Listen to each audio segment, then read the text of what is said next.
Hello, welcome to another episode of The High Ground, powered by Premier Companies. Ryan, how are you today? Wonderful as always. Always are. Well, I don't even know why you asked me anymore. I know. We have one returning guest, and he brought his boss with him. Well, maybe not the boss, but is he your boss? He's my boss. Okay, and that takes a lot of nerve to come on the high ground. Last time he was here, then probably why his boss came on this time. Ooh, never thought of that. Hard to tell what he said last time. Yeah, that's what got me right there. That happens. We'll do introductions, and then nobody misses it. I don't care if he is the boss. Nobody misses the question of the day. So with us today is Ryan Batt, and Ryan's a facility manager over Little York and Harn, Kentucky. Yep, that's correct? right. Yep. For United Producers Incorporated. And then Andy Pinnick Yes, came sir. over from, where do you live? Ohio? I live in Lebanon, Ohio. Oh, that's not too far. That's Not just terrible. north of Cincinnati. Yep. And you're the senior marketing director Yes, sir. for United Producers. Absolutely. But most importantly, the question of the day. Oh, boy. You want Ryan to go first? Ryan, this ought to be interesting This ought to with be Ryan. sort of revealing for all of us I here. can't wait to hear it. Yeah, Andy wants to hear it too. So the question of the day is, how did I word that? Have you ever tell us about a time when you tried to talk your way out of a speeding ticket, and did it work? So you're going to be let down about this, but I've been. I'm going to find some wood here to knock on. But anyways, I've only had one speeding ticket that I am aware of in So my it whole didn't life. work. And you know, I tell you where it was from. It was kind of the curse on the Kentucky market, I think, because I was down there visiting one day, and this was 15, 20 years ago. And there's a little town you go through called Midway, Kentucky, and it's in the middle of Irvington, Kentucky, and Brandenburg, Kentucky. And I was going through there and just traveling along, going 50 miles an hour. All of a sudden, here comes a cop after me, and I was like, "What did I do? I'm just driving along through here."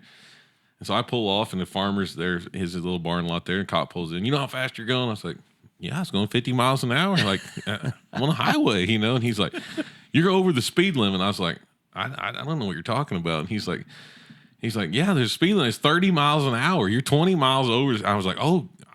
I said, I've been driving through here for years, and I've never even noticed the speed limit. And he goes, well, maybe now you'll start paying attention because I'm writing you a ticket. I'm like, but I'm from Indiana. And he's like, Even I don't worse. care where you're That's from. Even worse. I'm still getting it. You know, it's just like, and he's like, well, he was like, and like I say, I remember Silas was little, so he's got to be 10, 15 years ago. But anyways, I was like, oh, great. You know, now I got to pay this ticket. And so, like, first thing you do is you call a buddy somewhere and be like, hey, can you get me out of this ticket? How do I get out? You know, and they're like, you maybe if you're from Kentucky, but if you're from Indiana, you're done. So, yeah, that's my story on the speed So it ticket. did stick. Yeah, You're it a stuck, and I paid it. foreigner. Yeah, I paid it. Okay. Yeah. Nice. Well, Andy, can you do a better story than that? No, I think I can top it. So it's probably 6 years ago. We were heading up north to Cedar Point. So we had the whole family, and we were meeting some friends of ours out of Grand Rapids, Michigan, and we had the whole weekend. It was great. Coming back, this was probably 3:00 in the afternoon. All the kids and the wife was asleep, so I hammered down. Coming across middle of Ohio there, and I was probably doing well over the speed limit at that point. Especially when everybody's asleep, you Oh, can yeah, make time. make time. That's all I was concerned about. So the odds were not stacking up for me. There was a state trooper coming the other way. I'm like, he's got me now. So If they got to turn around to get you, they're bringing a ticket with them. Yep. Well, I just kept on going. He finally caught up to me and pulled over. Knew it was coming. He walked up to the window and he said, can you explain why you were going so fast? And I said, well, sir, family was asleep. We're coming back from vacation. And he goes, well, do you know how fast you were going? And I said, well, probably well over 90. Holy crap. Yeah. And He said, no, 78. You're like, yeah. I got you at 78. oh, shoot. Yep. So at that point, you know, I had my concealed carry, and I looked down, and I always kept my pistol right by my side there, and I forgot it was there. Well, that resulted in him escorting me out of the vehicle. No way. Absolutely, because I didn't, warn him, and so went back and sat in his car, and my wife's freaking out at this point. Kids are still asleep, and I just so happened to run on our volunteer fire department. So when he ran my plates, after I was back in the car, he could see that because my plate was tied to the county that I worked in. And he looked back at me and he goes, "Well, you don't have a long, a big record of tickets, and you run for the fire department." And I said, "How's this going to end?" He goes, "Well, I'm going to let you off with a warning." Wow. And, so we ended up talking about. He was a fireman as well, so we ended up kind of coming together on a few things. And I said, "I'll slow her down." Yeah. That was it. That is unusual. Make it all the way to the back seat. And then still get out of the ticket. Yeah. Was you front seat or back seat? Back seat. Oh, that's bad. There's nothing good. Yeah. No, you don't get to sit back there all the time. No. Not for fun. No. Not for fun. Don't even take a ride if they're offering Yep. it. Yeah. Yep. Ryan? So mine's similar to that actually from the concealed carry standpoint. So I got pulled over for speeding, and I don't know how far I'd gone with him behind me because I kept going. I didn't look. I mean, when I finally see him, I pulled over immediately, and he walks up to the truck window, and I come on with the dad, and he said, "Can I see your license and registration?" And I said, "Well, first of all, I think you ought to know." I said, "There's a loaded pistol like right." I kept my hands way up. I was like, "It's right there." I said, "What's your advice for that?" He said, "You plan to leave it where it sits right now?" I said, "Yeah, that's the plan." He Yes, said sir. that it can stay right there. He said, "If you have intention of moving it," he said, "then we're gonna change this up a little bit." But he didn't end up writing me a ticket. But he had followed me substantial distance. He said, "He's like, I didn't bump my sirens, but he said I was getting to that point because Yeah. I thought surely he's just gonna look up at some point in time and see." But I did not. So I didn't get a ticket that time. I've only had one speeding ticket in my entire life, but I've got the little magic box that I keep underneath my rearview mirror to tell me when there's someone in the vicinity. That's almost a guaranteed ticket, though, if they see that when they come Well, up there. isn't it? not No? always. I don't. I think it's mixed on whether or not it's legal or not. Heck, But anymore, I Google run- will tell you where they're at. It pops up yeah, speed check yeah. on whatever. But yeah, All right. But yeah, I got out of that one. But I was more worried about the pistol at that point. So he was cool with it. I've got a few of them. One of them, I'll go way back in time, back when we was at the Terra plant. It was down there, and I was with Michael down there at the Terra plant. And I was trying to help out one day, so I drove the delivery truck, and I had a Class B CDL at that time. And so I was driving the delivery truck, so I was the last one out. Everybody else was busy, so I was like, "I'll take it. It's not going too far." I was coming back through Scottsburg with a tandem box truck, and the DOT lady pulled me over, or tried to. I didn't want to stop in town. I thought that was ridiculous. I could see her back there with the lights on, but I was like, well, it'll widen up about where that Walmart was, so it'll widen up here. So I'm driving along, and she still got the lights on. She'd come out, and I'd wave. So I got pulled over up there, and She got happier by the mile. it gets worse. Yeah. So she comes up there, and she goes, "Why didn't you pull over?" I was like, "Well, I was trying to outrun you." Not funny. Yeah. She didn't take that well. She goes, "I need your driver's license, and there's a medical in your medical sheet." And I was like, "Well, here's my driver's license." I was like, "But you mean that physical?" And she goes, "Yeah, I need the papers." And I was like, "Well, you don't expect me to carry those around all the time, do you?" And she That's goes, what the paper says. "That's what the paper says." And so I'm like, "Oh." I was like, "Well, I'm not really a real truck driver. I'm just helping out today." And she goes, Don't say that to a DOT person." And she's like, she goes, "How far are you going?" I was like, "I'm just going to Salem." She goes, "You get there and don't get behind the wheel of a truck again until you know what you're doing." Oh, wow. I thought it was an excellent. She didn't give you a ticket. She did not give me a ticket. No ticket. Nope. All of those infractions, and you didn't get a ticket. Nope. You must be a real charmer. I also because I laid black marks when I stopped because there was a tag axle, and it wasn't right.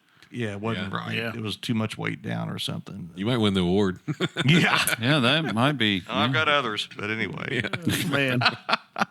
Well, this is our livestock We're talking livestock today. I didn't know we were still raising cattle. It's been so long since he's been on here. Yeah. I thought we'd sold them all when the price got high and there was no more left. So. Yeah, Well, we hadn't had Sal buy any freezer beef for a long time. I know. That's when it gets home. It's close to home. Well, just wait. yeah. So, Andy, Ryan, so what's going on in the markets today? Well, I'll start off. I mean, this market is just exceptional for a beef producer right now. We got on here. I was talking with Ryan before this started, and I said, "You remember when I told Sal that his freezer piece was too cheap and all this here other stuff?" And he kind of looked at me and thinking, "Yeah, you got me." Well, guess what? I would really get you right now. So those prices are very cheap compared to what you paid a year and a half ago. Yes, sir. Oh, yeah. The market's on the climb. Them fat steers right now. We're pushing. I would say we'd top out today at some of our markets over towards Vincennes area, around that $2 area. I got on your website and looked. Yeah, it's amazing. Yesterday we had some cattle. We had a holiday. We're recording after Memorial Day here, but yesterday we had a market there at Little York, and we hit I think 6 or 7 fat cattle that came in for the sale, which was a low number, but with the holiday and all that stuff that came through, kind of understandable. But even our best one bring 188 yesterday or something like that. So it's like these things are getting high. 6-weight steers. 6-weight steers, wean vaccinated, full shots, $3 and something. Yeah. So, yeah, a lot of the 3 and 4-weight steers. Yeah, they're going for over 4. Yeah, hitting that $4 plus. So just amazing on how I mean, Sal, like I remember back, 5-6 years ago, you'd say, "Hey, throw me some calves in here." Yeah. Just whatever. We're going to feed them out. We're going to ship them out. And we'd probably have $500, $600, $700 a head in them. I mean, baby calves. Yeah. Baby calves, beef baby calves right now for $400 to $700 a piece. We're going to have to start rustling them again. Yeah, so Rustling. When's the last time we used that word? So it's when cattle prices are this high. Yeah. I mean, like we got to talking the other day. A guy come into stockyards and he's like, "You remember whenever you had to put that tarp over your air conditioner because you didn't want somebody to steal it?" I was like, "Yeah." He goes, "Now you need to put a padlock on your gate." Yep. And it's funny because everybody knows where I live and they know my cattle get out all the time. So anyways, there it's nothing uncommon for about 7:00 in the evening somebody calling, or 7 in the morning, 7 at night. "Hey, you got 3 baby you got calves." $2,000 on the road. yeah. You might want to put those $4,000 calves up, But I'm afraid that my good neighbors that I do have in the Rosebud area over there wouldn't be maybe so apt to call, maybe so apt to maybe put them on their trailer if they actually knew how much they was worth. Trying to help you. Yeah. Just trying to help I don't know why they'd want to leave. Yeah, I don't know. You got a great place there. I know. Why would they leave? I don't have no idea. I don't have no idea. That's fine. I can't. What's driving it up? I think it's just the we always look into the market as far as like what's happening, what's going on, and the report that comes out, the USDA report that comes out, the cattle on feed report, stuff like that, and we look at that. We look at the corn prices. Corn prices are cheap. Bean prices are down. So like whenever you can feed them cheap, there more people want to get interested. When corn was $7-8 there, kind of 2 or 3 years ago, why would you want to feed cattle? Why would you want to own any livestock for it if it's going to be that high? So you couldn't really afford to do it. But I think it's a mixture of that and just the fact of the numbers that we had some tragic events there in South Dakota. We had like a snowstorm I think that came through there. Yep. A couple years ago, that. and we had the drought in Texas and Oklahoma. The panhandle down through there, and then we had a major flood somewhere, and then just Wildfires. the wildfires. Yep, fires 2 years ago there, maybe a year ago. But I think it's just all those things happening, and then whenever we get down and we really like study, like I used to have 1,000 cows on this ranch, and now I'm sitting here with 500, or take it local in Indiana. Well, Grandpa passed away, and we sold the cows, or so and so said we couldn't afford to keep them anymore. The kids went off to college. We're doing this, we're doing that. The herd dispersals that happen, or you burn all of it off and plant corn in it. That's exactly right. $8 corn gets rid of a lot of pastures. Never thought about that. So this could be kind of the tail of a lot of events because it takes a while, right? It's just a cycle. Doesn't turn back on. It takes the whole gestation period and the whole thing to come back around. Yeah. Yeah, just when you think that we obviously watch the market pretty close, and when you think it's going to start to trend down or level out, last few weeks it keeps going up. Well, there is some positives there. I mean, that's to show that people will not enough double negatives eat their steak and their hamburger, and I mean they're going to have and like if you take the average steak companies around, your big high end stuff, your Texas Roadhouses and stuff like that, they're still serving the meat, they're still serving the steaks, and they're selling. And if you walk, there's always a wait. You always have to wait. And here's the thing I challenge people to look at when you're walking to your table. How many people have a steak on their plate or a burger or something? There's a lot. There's a lot. There's a lot. And so there's people still consuming the product.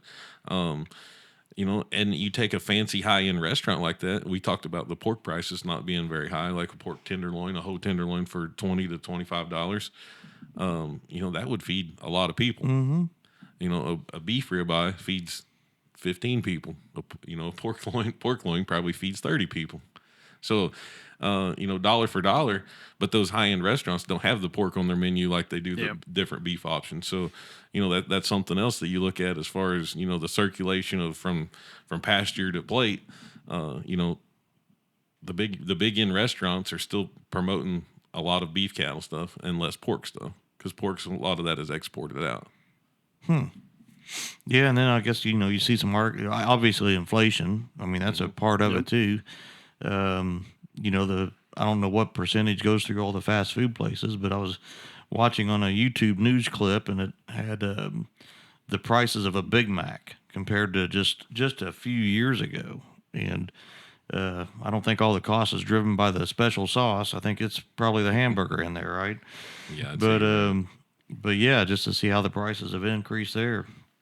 So we know what's got us here. What does the future look like? I mean, you alluded to you think sometimes it should be trending down, and it's not. Yep. So, any thoughts on what the future looks like? No, I mean, really, even expanded on what the beef cattle is, as an industry is doing. There's a whole nother segment out there with our beef on dairy cross cows. And if you look at that industry, the thing with that is the consistency. The way that those calves are raised, and the way that they're moved through the feedlot system. It's more like a swine production. It very, very much so mimics that, right? And we've got a gentleman, Clay Fredericks, who heads up our beef on dairy division for producers. Explain beef on dairy. So really, crossing a really good beef bull with a Holstein or Jersey. There's multiple specifications you could get into that, but it's a beef cow and a dairy cow cross. So you're trying to raise the quality of the meat, of the dairy so, side. Yep. And then within that, with those cattle, you're getting substantial better marbling. You're getting as some would call it a better buttery flavor with your steak. More fat. Yep. So a little more fat, but the marbling, side of it is, again, it's consistent. If you break down those carcasses across the board, they're pretty close to identical. We partner with a lot of growers across the United States. We're really international at this point with, who we're shipping to in Canada and some of our producers up there, working with a lot of feedlots out west, just to create that consistent product. And that's your tie. That's your comparison to the hog industry because the hogs are just. I mean, if they want lean, they're all lean. Mm-hmm. I mean, that's just where they go. The whole entire herd goes that way. Yep. So, okay. And on top of the beef on dairy, you got your Holstein cows that, that are your Fair Oaks, for example. They're breeding their cows, and then they're using sex semen to make their heifer calves, which are dairy calves. The other stuff they're using Angus, primarily bulls, and then the thing also that comes out with that, with the marbling and the stuff as far as the farmer goes, we got shorter days on feed, and they're going to finish more like beef cattle. So and here's another thing to it: they're more than 51% black. So now they're Yep. certified Angus. No, they're certified Angus. So yeah. it's a marketing tool that we use, or a marketing scheme, however you want to say it, that that is driving these cattle to be worth more money. Wow. So you're still the best cows that are, if they're on the carousel swinging around every day, they know exactly, E17 cow is producing this much milk, so that's the one we want to get an offspring from. So we're breeding her with a heifer, going to have a heifer pregnancy, and then the one that's putting out less production, she's probably going to get a Angus bull to promote a steer. Wow. So that's what we're kind of getting into, and that's honestly the hottest topic Andy brought up that is in the beef cattle world right now, is this beef on dairy. Yep. It is the hottest thing going as far as production and getting people involved in it right now. And people are for it. Yeah. I mean, they're for it. I mean, Yeah. it's not drawing a lot of ire or pushback from folks. I assume. At this point, we cannot put enough calves in our growers. That's how The demand. demand is. Yeah. Yep. Yeah. We just can't. We're sourcing again all over the United States. There was just a partnership between King Ranch and Cobalt Cattle that just happened. A couple months ago. And from their investment side of it, we ship a lot of beef on dairy cows to Cobalt, which is a feeder out west. There's some good, good growth in that market. Are those feedlots like go back to the pig analogy? I mean, do they fill them all at the same time, just like a pig's barn? So or they do want to fill pins. They Pins. cash flow Yep. them that way, right? Isn't that the way they try to do that? Well, They space them so they're Yeah, always... well, the cash flow would be rotating. So, Yeah. like if you have let's say a 30,000 head feedlot unit, there would be so many pins that equal 30,000. So the pins are based on semi-load. So if one pin may hold the 50,000 pound load when it's finished, so it may hold the 37 to 40 steers, or it may hold 3 loads of equal quality cattle coming into that pen. So when it's finished, the packer comes through there and they put bids on the pen. So let's say to break it down smaller, if you have one load in each pen, the packers can come through and look at the pens, and if they qualify as being finished ready cattle, then they'll put a bid on that pen. Wow. And the biggest number gets the pen, unless they're contracted, like the beef on dairy mostly are. Yep. Before they are born, they're contracted out, Which would be just like the hogs. just like Yeah, the hogs. yeah, that's Except the uniqueness. The only difference that we see in this is the hog contract goes out farther than the beef contract. Yep. Pretty interesting stuff. That is Beef pretty on dairy. interesting. I did not know that. Yeah, and it's a thing. So like, we can all sit here and look along the countryside, and we can look back to when every one of us in this room was kids. There was a dairy farm within 5 miles of our house for sure. yeah. So now we have to know where that dairy farm is. If we wanted to take my kid to the dairy farm, we would have to know where that's at. Yeah. And we may not know where one of those is at, or not even in the same county. And getting to the point of maybe we have to set aside a certain day like we're going on vacation to go see the dairy farm, even though we are in the cattle business. And changing that quality perception of a dairy cow. I mean, that used to be, you get a tough piece of steak, everybody Yeah, always said, right, that must have been an old spent It's- dairy cow. You know what I mean? Yeah. And that's all changed now. Exactly right. Right. We In a talk. lifetime. Jeez. Yeah, Go ahead. you talk about prices. Just a couple weeks ago, those beef on dairy crosses, day olds, what we consider day olds, $900 hitting $1,000 up towards Pennsylvania per head, which is Wow. unheard of. Yeah. And about 150 to 80 on a semi load. Yep, Oh my god. $1,000 a head. yep. 150? 150 Yep. head of calves. That's amazing. Yeah, it's wild. Yeah, it's something else, and but like I say, we push the beef on dairy, but in the beef cattle side of it, it's still a hot market. It's still a promoting thing. There's still lots of people that aren't sold on this, that still do it the old way they used to do it, the way the grandpa did it, the way the ranch has always done it, the way the feedlots always did it, and they want the performing calves. Another big issue that we're dealing with right now is cattle that are weaned and vaccinated. We talked a little bit about that earlier in the podcast. That's had the shots, and they've been away from their mother for so many days before we sell them. Different things like that. That's a hot topic right now as far as selling healthy products to the places to where they make more money.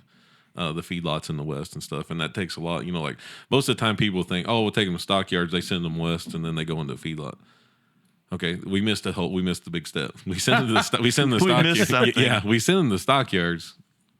Someone buys the calves. They probably stay local within a state or two to get preconditioned to go west to handle a different environment, a different climate, a different atmosphere, to adjust to their feeding programs and stuff like that. So, there's a big step in there that we kind of forget. It's not just we're going to take our cow to Little York, Indiana, and sell it at the stockyards, and then it's going to get on the truck and go to Kansas. There's a little bit of middle picture in there that, with the vaccinating programs and stuff like that we're seeing have a huge benefit to us, even though the prices are high. So they'll travel. And in a semi can only haul animals so far anyway, right? I mean, yes. So we have to let them back off and water and everything. So they'll travel to a spot somewhere between to get kind of conditioned, make sure they're got all their vaccinations and they're disease free before they get to and that's kind of their control, right, of the diseases and stuff. Yeah. Yep.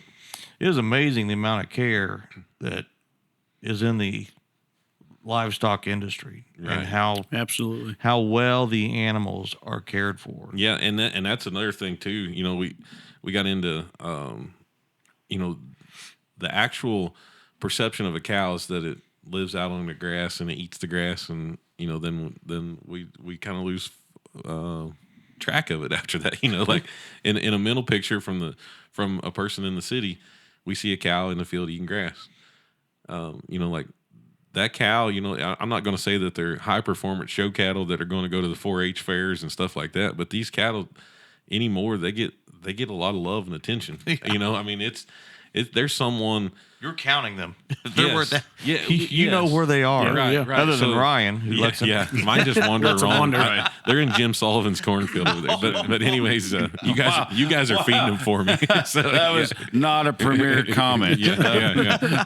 So they're just those cattle are out driving the actual producer, the farmer, the backgrounder, whoever, the person that owns the cattle is number one going to take more initiative into making sure those cattle are healthy every day.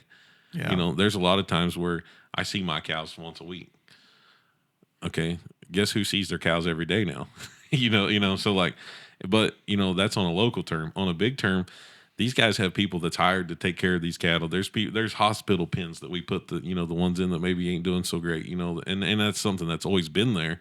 But now it's a focus. Like, how are we going to make sure these cattle that cost us $1,700 coming into our facility Stay alive and stay thrive. alive and live? And there's a lot more that goes into it. So there's more actual care that goes into these animals than what most people think. And along with that, on the buyer side of it, we have a new thing out. And we mentioned it maybe last time. LRP, livestock risk protection. That's huge. Anytime you can have insurance on your livestock, your investment, your savings account, your future goal, whatever, that's huge. And I on that thing, you can lock in one head or you can lock in 1,000 head. It doesn't matter. It does cost you a little insurance, a little premium, but what's it worth? What is it worth? with prices the way they are. Yeah, what's that worth? That's worth nothing. It's like crop insurance. It's similar to off the same thing. Livestock protection. It actually bases off the United States instead of where our crop is probably based off our county or our region. So it is fluctuating a little bit. But as far as I know, Andy, you might be able to benefit in here, but as far as I know, there's been a lot of success stories with that. Oh yeah, yep, to protect the farm. To protect the farm. 100%. And like I say, you can lock that calf in the day it's born. I don't know the exact figures. We didn't have a conference call because of the holiday there Monday, but I was thinking last week on that LRP, you could lock a 600-pound steer in for roughly $1,900, and maybe an 800-pound steer in for $2,000 to $2,200. Yep. roughly. So, Wow. I mean, And there's that's a premium per head. Is that how it's paid? Or so it's paid off of when you sell. It's just like the crop insurance. So, if you sell you sell your 600-pound calf and it brings $300 and it's $1,800, and then the difference was $1,850. Like, it's off a national average, it would pay you the actual $50 extra. wow, that is And good. a lot, like, here's another thing that's more familiar with the crop guys. It's easier to go to the bank and get a loan whenever you got protection on the other end. And some of them, let's just face it, some banks won't look at you unless you do have protection on the other end. Yep. No, they shouldn't probably. And that's right. That's right. They should. So that's where it is becoming a little easier on this livestock protection, to get more people involved in it and maybe taking a chance to buy, some cows that are possibly going to have calves, or even, like I say, you don't have to have it on a cow calf. You can have it on a backgrounding program or anything like that. But that is a big positive thing that's happening in the world. And you can get it. You can get it from anywhere. I would say we promote it at United Producers, but I mean you can get that anywhere. That's not just for somebody that lives in the Ohio Valley here or whatever. Okay. So that's something that if you're listening from long away, looking, if you don't know what livestock risk protection is, that's probably what you want to look at. Yep. That's good. Well, you talk about you're talking about protecting them that way. So let's transition out of the market to the actual animal. And here we are, just coming off Memorial Day weekend. It's been pretty warm, pretty wet. Pastures are tall, head high. Hayfields haven't been cut yet. So moving into summer and dealing with what comes with summer, bugs and all of that stuff. Give us some care tips. What should we be looking for coming into they're trying to pass this question off to each other. Nobody wants to answer this. I've Sal, seen that. Sal, do you want to participate? Our guests have bowed out. Yeah, for those watching our podcast, our two guests just gave each other the side eye. Yeah. Right. Who's going to take this? Yeah, one act We like were they so didn't- anxious to answer, we just Yeah. didn't want to jump out there all at once. Brian, go ahead. Yeah, so that's one of those things about bringing your boss to the work Right. today. Yeah, Right. I got it. I saw that get Yeah, delegated. yeah, I knew it was going to happen Kind of sometime. figured that was the direction we were headed, but I wasn't sure. In all seriousness, the cattle thing, like we said earlier, there's more stuff that goes into this than what you think. Besides the cow eating grass alongside of the road, so you mentioned the grass. It got warmer early. The grass grew. One thing we need to worry about right now, and this time of year is our mineral program. Mineral program is probably the most important thing that you can do in livestock. I don't care what it is, if it's swine, if it's beef, sheep, goats, whatever. The mineral program. So we want a high mag mineral right now. Pushing in, like you say, Memorial Weekend. We want probably something in there with fly control. That's an option. You can get it. You can get mineral in so many different ways right now. In any place you go, will have all these options: high mag, fly control, medication in there for to help maybe with a little foot rot, because we did get a little bit more rain than we have been there lately. Just all these things you can get in this mineral, and you know what? Mineral costs something. But mineral don't cost anything if you feed it like you're supposed to feed it. Like people go out and they'll hear their podcast and they'll be like, "Oh, I got to Tractor Supply and get that mineral today."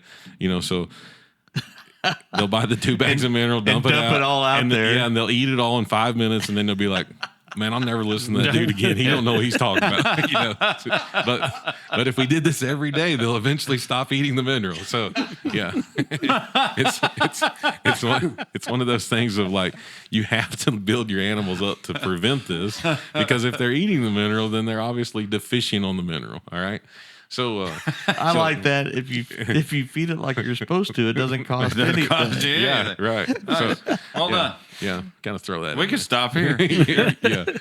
Kind of like feeding your corn plant, Yeah. You do it like you're supposed to, you get through, That's the right. high yielding corn. Yeah, you Yeah. get a response. It's an investment. Yeah, It's not an It's expense. don't look at it as an expense, but anyways, that there, the mineral thing, having plenty of shade around for your cows. It's going to get hot. And there's in the Black Angus cow. In general is what most people have around. Those things are substantial to setting under trees, and once they stand there so long, they manure and mess, and it gets wet and soggy around there. Well, then you get foot rot. Then you get a bad leg. Then you got flies all around you. That's something you got to watch out for. Fly control. fly control this time of year is super important because the fly control prevents the flies flying around their head, get pink eye. Just a common annoyance. If you ever see a cow out in the field and she's constantly wagging her tail, There's not a happy cow. She's aggravated. There's something wrong with her. Now, if you're on the feeder stalker side of things, where you've got these little calves out there in the field and they're wagging their tails and they're moving around all the time and jerking or doing something with their body, guess what? They're not gaining weight. They're using their energy to get the flies off of them. So, there's little stuff like that. I would say just For fly control, they used to have those rub bars and just the places where they go into the feeders to get the fly dope on them and stuff. They still have all that. yeah, they still do have that stuff, and there's still some people that use it. Honestly, most of it is either on a in a mineral. Like I said earlier, that they get and it controls the flies. There's some actual dewormer things out there right now that control the eggs. Yeah, or it breaks the life cycle. Yeah, breaks Yeah. the life cycle of them. So there's many different ways out there that people are using. Ear tags. The fly tags. Fly tags. Some people use the vet guns with a look really similar to a paintball, and it breaks open that fly control on the Can you animal. spray with drones? No, I didn't know. Hey, I'm just asking. we can try it. I mean, if you got a drone you want to try, we will That ends up definitely try making it. somebody $1 million. You're Oh, yeah. welcome. You are welcome. Yeah, that could be the new thing right there. It sounds like a good way to put the cows through the fence. I would roughly guess that if you get outside of southern Indiana, they better have good fences because Yeah. them things are going to go through. Yeah. They're probably used to it by now. I'm just saying do it with a plane. You can do it with a small drone. But Maybe that's the way you need to do it with a plane. You cover a wider area. The helicopters. Yeah. power line high, just drop it in. Cows Yeah. don't even know what hit them. Yeah. Yeah, I would say too, just to add to what Ryan was saying, as far as even transporting cattle this time of year, not a lot of people think about that, but transporting more in the evening hours or early in the morning is really critical in what the business that we're in. We keep our yards open pretty late the night before a sale, just so people could transport in the evening, and and cooler temperatures. A lot of guys that are hauling cattle out west, they haul overnight this time of year. So Just kind of common sense stuff. Yeah. I mean, if it's not comfortable for us, it's not comfortable for an animal. For sure. yep. And even we were talking one time, and sometimes when you transport them, they have water right there when they come off the trailers, Yep. where they just almost have to run into it, Yep. so they don't have to look for it or anything. Yeah. That's super important on this time of year. A lot of people pulling the fall calves off to weaning. It's always everybody thinks, oh, we'll put the water in the middle of the pen. Well, I'm glad you have water in there, but they're not going to find it for a long time. So Yep. you want to put the water on the outside of the pen in a fence line, so that way, because the circular habit of a cow is to find the fence line and walk all the way around it. So if they find the water on the outside of the pen, they'll find it way faster than they'll find it in the middle of the pen. That's a good takeaway for it. Yeah. That is, when you dump them out of a trailer, they're going to run around the Yeah. outside. Doesn't matter if it's 40 acres or That's right. 2 acres or. Yep. All right. Well, that's Ryan. That's about all I've got. You don't want to talk about the high path avian influenza. So we've seen it in dairy cattle. So we've talked a lot about dairy cattle Yep. already. So any effects in the beef cattle? Any other dairy news that's going on? I mean, clearly that's even showing up in some meat, but those animals were rejected prior to them Yes. even being cut Yep. for product. Yep. So, but it did show up in the tissue. So Yep. thoughts on that? The last several weeks, I'll say probably 6 to 8 weeks. We've dealt with this in our facilities. Not the HPAI, but just the whole sense of urgency about making sure that we have good, healthy cattle coming through our facilities. To be honest with you, it's kind of fallen off the radar now. A couple weeks ago, it really ramped up there for a little Back bit. in April. Yep. Yeah. Yep. And it was kind of crazy because I was on a lot of calls with the USDA or our state vets, local vets. Our CEO, he's on a call still every day with the USDA,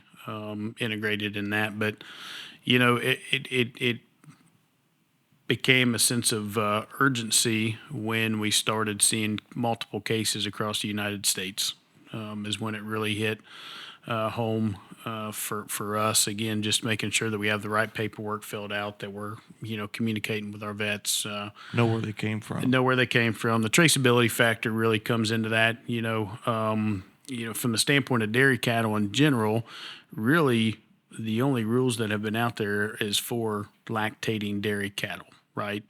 And that makes sense with them being Yeah. packed up Yep. inside, a lot of handling, a lot of contact, direct contact. Direct contact. And as far as the colored cattle, beef cattle side of things, we really haven't seen any influence of what's going on, with HPAI involved in the beef, the colored cattle, beef cattle side. Not saying that, obviously if it's in one strand of cattle or breed of cattle, couldn't be in the other, but at the end of the day, it's really kind of died down as far as the publicity and what's going on. We're still, from our side, we still have protocols that we're following for the USDA real closely. Our producers have, been real welcoming to that. It's an extra step, you know what I mean? Oh, sure. But Checking temperature. yeah, but at the end of the day, it's it's worth it, for in the end. So And it has, like I say, it's another factor that we throw into the equation. Sitting here, 5-6 years ago, we'd been talking about the mad cow disease. And, Oh my! and, Yeah. and 20 years ago, all of that. Yeah, stuff, and so like when we it had the really tuberculosis back a long time, and like all this other stuff. So it's another factor we're going to throw in there, and I'm sure there's going to be more factors come along and hit us, on both livestock production and meat production as well. But it's something that we take very seriously at United Producers. I know for sure, and we on my end of it, on the lower end, I guess you might say, we've had probably, I would say, 10 phone calls over this, and where Andy's in, he's on phone calls, probably mostly every day. And like I said, our CEO, he's on a phone call every day, and sometimes 2 times a day. Like I say, it's one of those things that, I wouldn't say it's just another thing, but it's something that, we take serious whenever it's anything. And, trying to push out the same as I'm sure you guys do in the hog situation. Absolutely. Stuff like that. It's Well, the just- it's one- consumer's got to feel good about it. yeah, Sure. and, Problem. and it's one of those things that you don't want to blow it off and not talk about it, but at the same time you want to reassure everybody that that everybody's here to try to promote livestock and promote the sale of it, the production of it, and even on the meat side of it, and just reassure them that everybody local is trying to do everything we can do and everything, and and even up into the meat packers and stuff like that.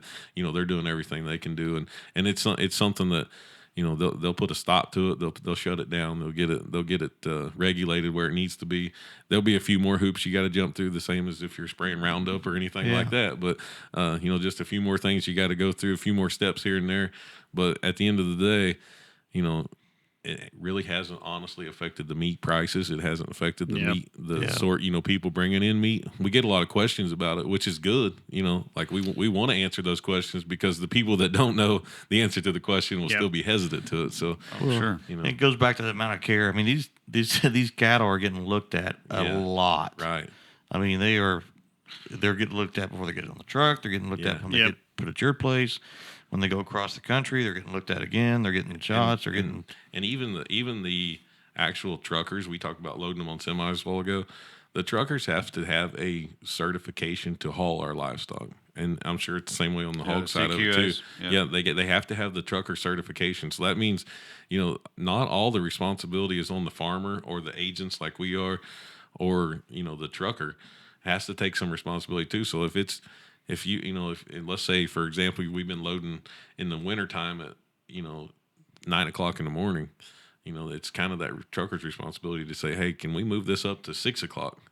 So it kind of levers everything out, and kind of gives everybody some responsibility, instead of like that one guy made all this problem, So like he has to, even the trucks going down the road, you see the you know, you see the box trucks go down with the reefers on and stuff like that. Those guys are certified too to haul that meat. So it's kind of cool that, you know, like the extra steps that I guess the livestock industry has put into effect, from, you know, like I say, the cow calf guy, the farrow to finish unit, whatever, you know, all the way through to where it hits your plate at Texas Roadhouse or wherever you're eating at, or your dinner plate at your house. How many actual trainings and actual, you know, things that happen to that animal, or how much care it gets, you know, from A to B. To make sure you have a good product at the end. Right. All right. That's good. That's all I got. That's all I got. Well, thank you for joining us, Andy. Welcome on the first time. So Thank you. So we can't go this long because we saw what happened to prices when you were gone this long. So Yeah, gotta clearly. I don't know who's watching the store, but yeah, we'll have to have you back more regular. Yep. All right. Well, that's another episode of The High Ground, powered by Premier Companies. And please like and subscribe. All right. Thanks. Thank you all. See Thanks, ya. guys.